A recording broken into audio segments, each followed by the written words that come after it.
May 1945. The Third Reich was burning, Berlin in ruins, and its most feared man was on the run. Heinrich Himmler, the architect of the concentration camps, the head of the SS, and Hitler's second-in-command, was trying to vanish into the wreckage of the world he'd built. Disguised as a soldier, carrying false papers, he thought he could slip past the Allies and disappear forever. But justice was already closing in. What followed was one of the most merciless manhunts in history. Stay until the end and subscribe, because Himmler's final moments are darker than anyone imagined. Heinrich Himmler was not born a monster. He was born in Munich in 1900, a quiet, studious boy from a middle-class Catholic family. He dreamed of becoming a soldier, but was too frail for combat, too awkward for command.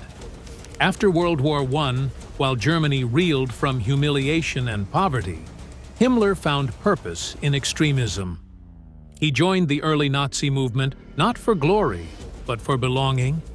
He saw in Hitler's words a chance to turn discipline into power and obsession into order. By 1933, he had climbed from obscurity to the inner circle of the Führer. Hitler trusted his loyalty above all else, and that loyalty would make Himmler both indispensable and terrifying. As head of the SS, he transformed a small paramilitary guard into a vast empire of control. He built the Gestapo, the concentration camps, and the administrative machinery of genocide. Every prisoner number tattooed, every train car filled, every ledger signed bore traces of his obsession with precision. While Hitler raged in speeches, Himmler worked in silence. He wasn't the fire of the Nazi regime. He was the engine. In his office, murder became mathematics. By 1939, he commanded millions of men, ruled over conquered lands, and dictated who would live and who would die. Yet he spoke often of morality, of purity, of duty. To those around him, he appeared mild, polite, even shy.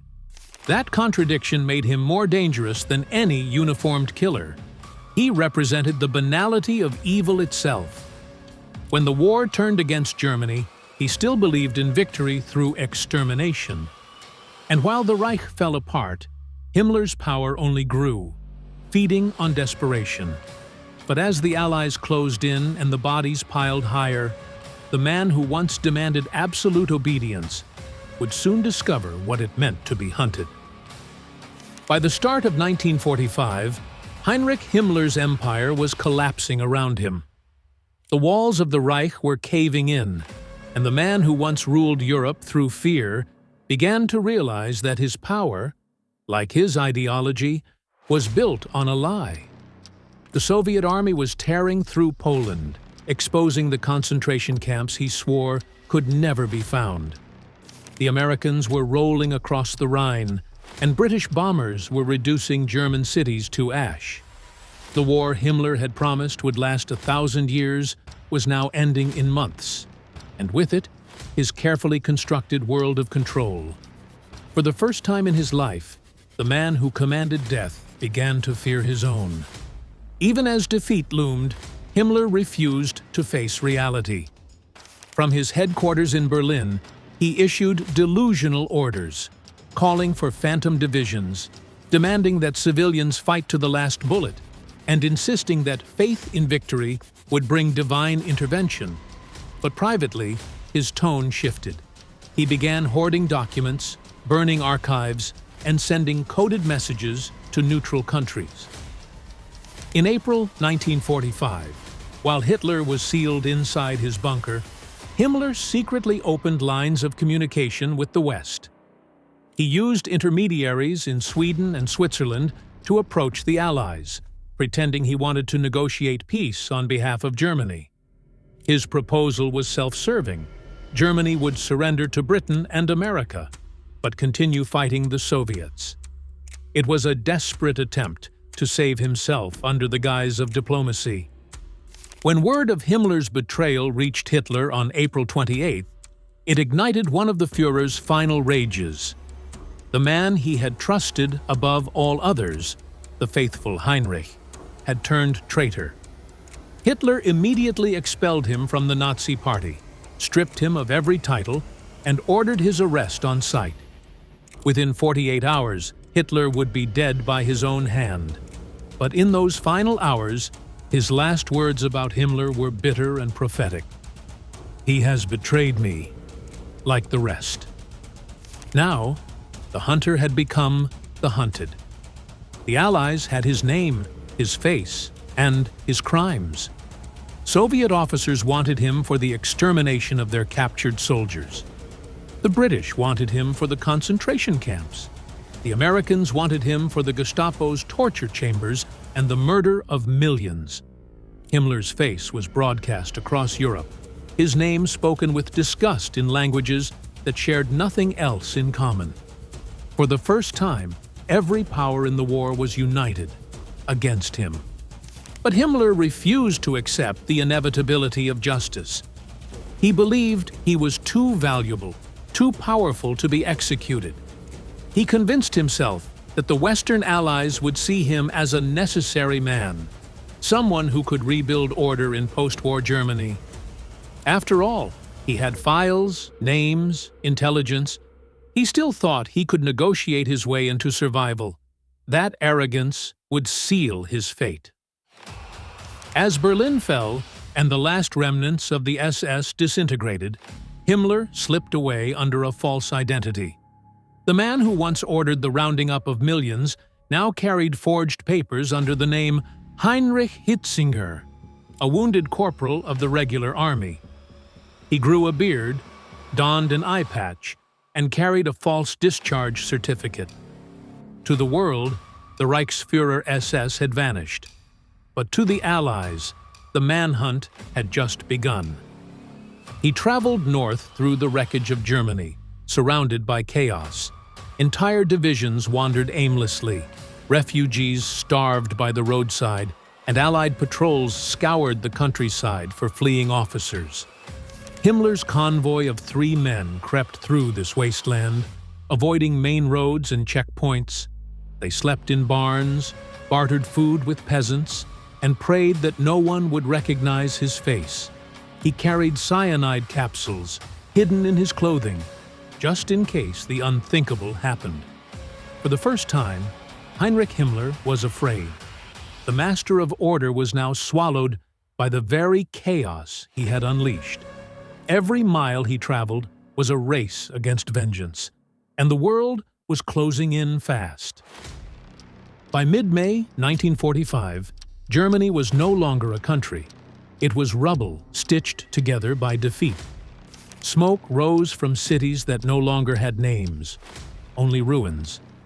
Bridges were gone, trains derailed, roads choked with refugees, deserters, and broken soldiers trudging aimlessly toward surrender.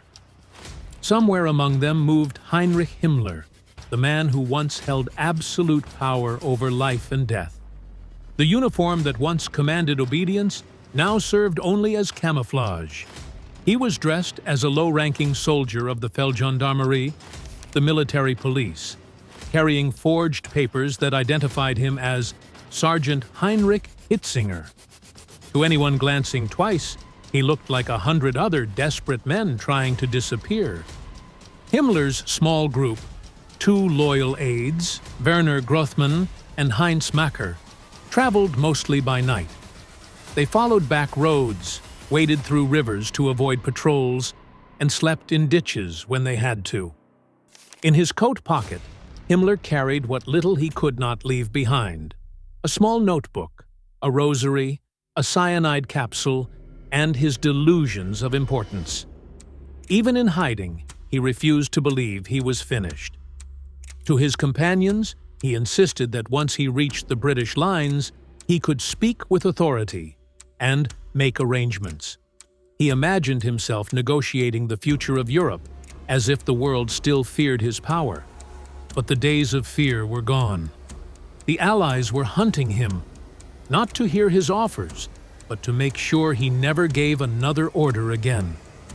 Everywhere he went, signs of retribution surrounded him. Villagers spat when they saw the SS insignia, and captured officers were often executed on the spot by enraged soldiers or partisans. Himmler began to grow paranoid. He removed his eye patch, then replaced it. He rubbed dirt on his face to look older, muttering that his photograph was too famous. At night, he slept restlessly, sometimes waking in terror from dreams of prison camps and firing squads. His men noticed the change. He had gone from calm authority to nervous self-preservation. The man who once orchestrated genocide with clinical precision now panicked at the sound of footsteps in the dark.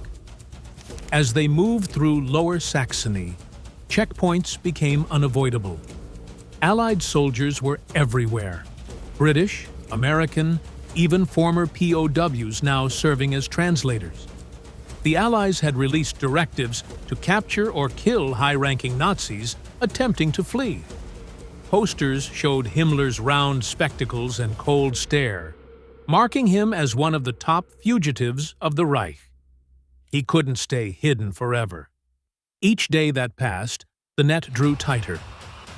On May 20th, as they approached the small town of Bremervörde, Himmler's group encountered a British patrol from the Second Army. They claimed to be regular soldiers returning from the Eastern Front, their forged papers at the ready. The British sergeant studied them with suspicion. Something in their posture didn't fit. Their boots too clean, their uniforms too new, their silence too deliberate. Himmler stood slightly behind, his face shadowed, trying to look inconspicuous. He spoke little, fearing that his accent or composure would give him away. But even in disguise, authority clung to him like a scent. When asked simple questions, his answers came too measured, too precise. The British soldiers exchanged glances. They didn't know who he was yet, but they knew something was wrong. The fugitives were escorted under guard to a nearby camp for further questioning. Himmler remained calm, even as his men fidgeted nervously. He believed he could still talk his way out, that once his identity was revealed, he would be treated as a political figure rather than a criminal. But that confidence was fading fast. The Reich he'd served no longer existed. His allies were dead or in hiding. The world that once trembled at his command now had him surrounded. He didn't know it yet, but within 48 hours, the man who once decided who lived and who died would meet his own end, in a small interrogation hut, under the unblinking eyes of the men he thought he could deceive. At dawn on May 21st, 1945, Heinrich Himmler awoke in a British holding camp near Bremervörde. The night had been sleepless. Guards had taken his pistol, searched his bags, and locked him inside a wooden hut with a single cot and a bucket of water. To the British soldiers watching him, he was just another captured German officer. Thin, quiet, unremarkable. But the man behind the disguise could feel the mask slipping. The days of hiding were over. Outside the wire, Allied intelligence officers were combing every refugee camp and checkpoint, comparing faces and fingerprints. The world was closing in, and the walls of his illusion were about to collapse. That morning, the British began to process the prisoners. One by one, each man presented his papers for verification. Himmler stood in line like the rest, his forged identity card reading Heinrich Himmler. But as the sergeant examined it, something about the prisoner's behavior set off an instinct. The man in front of him did not carry himself like a soldier. His back was straight, his eyes restless, not the look of a beaten man, but of someone used to giving orders. The sergeant decided to take no chances. "You three, step aside," he ordered. Himmler and his aides were separated from the others and loaded into a truck bound for an intelligence screening post in Lüneburg, about 50 miles away. During the drive, Himmler said little. His mind raced, searching for an angle, a way to manipulate the situation as he had done his entire life. He rehearsed the story he would tell once he reached higher officers. He would reveal his identity voluntarily, he told himself, and demand to meet Field Marshal Montgomery. He would offer cooperation, information about Soviet war crimes, perhaps even about Nazi gold caches or remaining SS units. He believed, absurdly, that the British would see him as an asset rather than a monster. When the truck arrived at the British intelligence camp, Himmler was escorted into a tent for questioning. The officer in charge, Captain Thomas Sylvester, was a calm and methodical man. He noticed immediately that the prisoner's papers were unusually well made for a simple corporal. He asked where Himmler had served.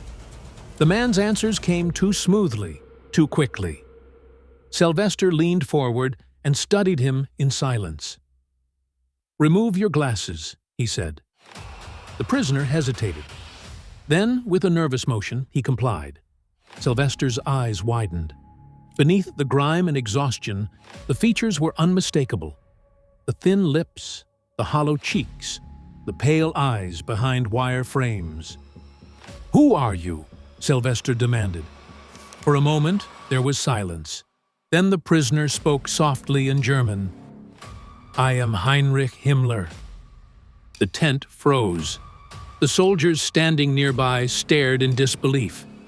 The man who had once commanded the Gestapo, the concentration camps, the SS divisions, one of the architects of the entire war, was standing in front of them, defeated and trembling. Himmler tried to speak further, insisting that he had come voluntarily, that he wished to discuss the future of Europe. But no one answered. Within minutes, guards surrounded him, rifles raised. Sylvester ordered that he be searched thoroughly and taken under maximum guard. The news was relayed through channels at lightning speed. Himmler captured alive. That night, Himmler was moved to a more secure interrogation hut in Lüneburg. British intelligence officers gathered to witness what was expected to be one of the most significant arrests of the war. Outside, a cold rain fell on the camp as guards whispered to one another about the prisoner inside. None of them could fully process the moment. The man who had ordered the deaths of millions was now barefoot, disarmed, and alone in a wooden shack. His empire reduced to a handful of damp papers and a false name. He didn't know it yet, but within 24 hours, he would never leave that room alive.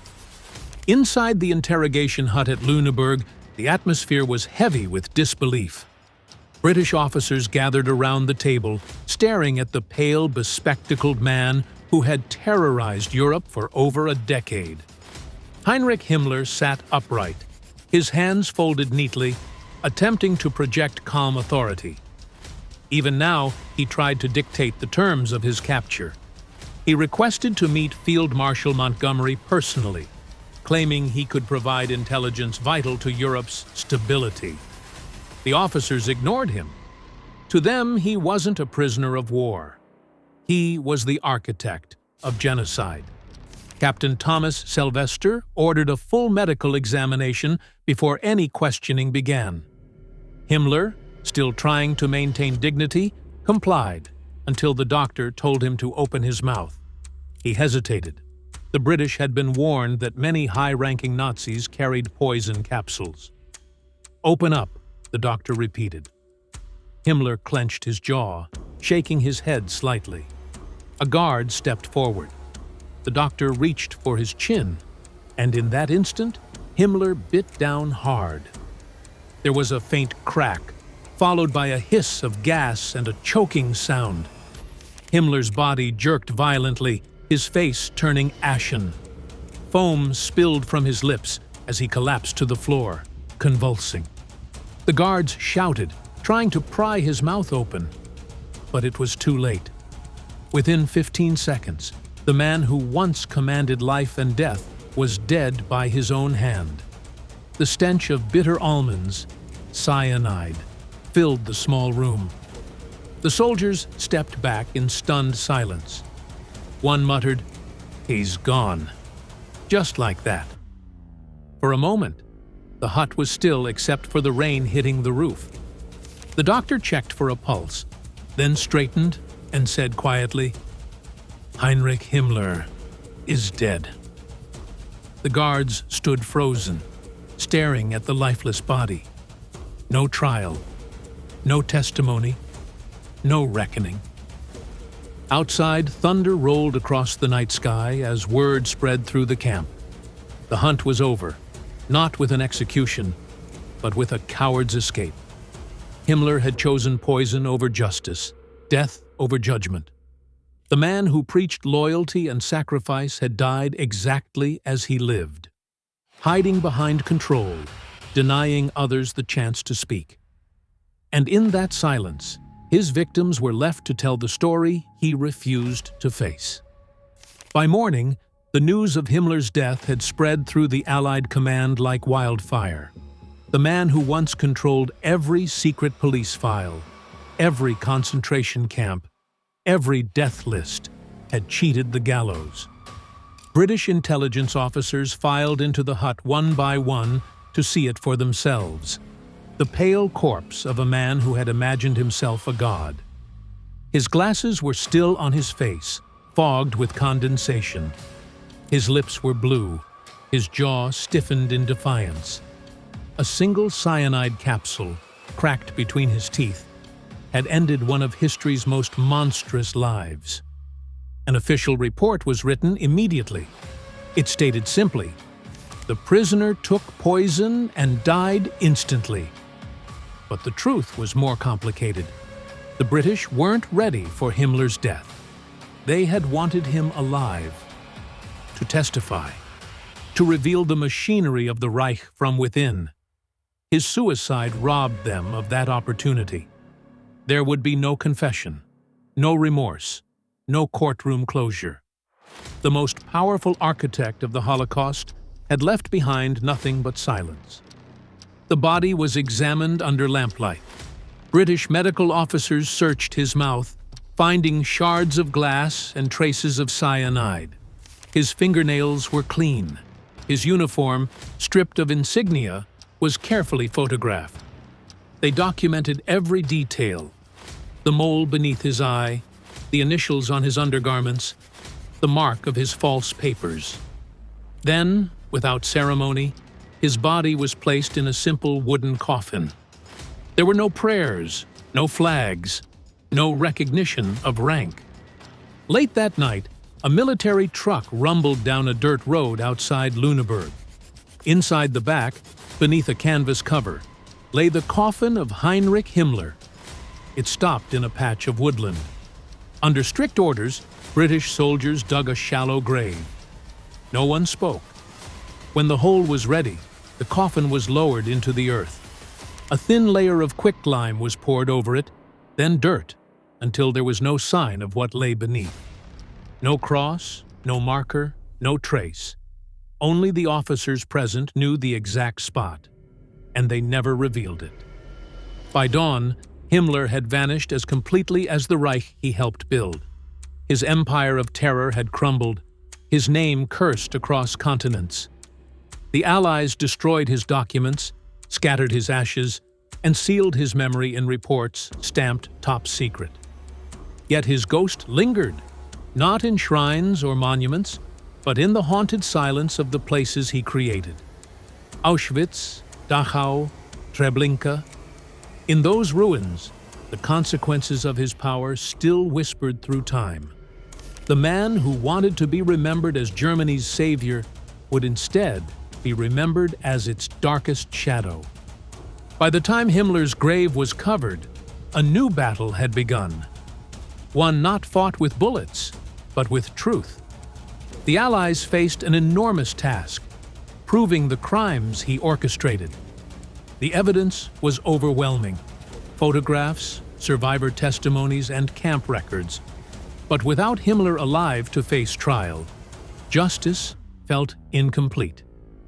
At Nuremberg, prosecutors spoke his name like a ghost, that hovered over every case. Witnesses recounted how his signature authorized the unimaginable: mass deportations, medical experiments, and the final solution itself. His suicide had denied the world a confession, but the mountains of documents he left behind spoke louder than any words he could have offered. Himmler's death became a symbol of cowardice. His followers saw it as betrayal. His enemies saw it as an escape. To the survivors, it was theft. He had stolen the chance to look him in the eye and force him to hear what he had done. The British burned his body to prevent his grave from becoming a shrine, scattering the ashes secretly. Yet the absence of a body only deepened his myth. Rumors spread that he had survived, fled to South America, even joined secret networks of ex-SS officers. The truth was simpler. The man who built an empire of terror ended up buried like a stray dog in the dirt of Lüneburg Heath. In the end, Himmler's power dissolved faster than the Reich he served. His empire of fear collapsed the moment he could no longer enforce it. The man who once controlled millions died alone, unarmed, and forgotten by those who once worshipped him. But his crimes endured, in the silent gas chambers, in the names carved into memorials, and in the haunted eyes of those who lived through what he created. For the world, his death wasn't closure. It was a reminder that evil doesn't always die in battle. It sometimes swallows itself whole.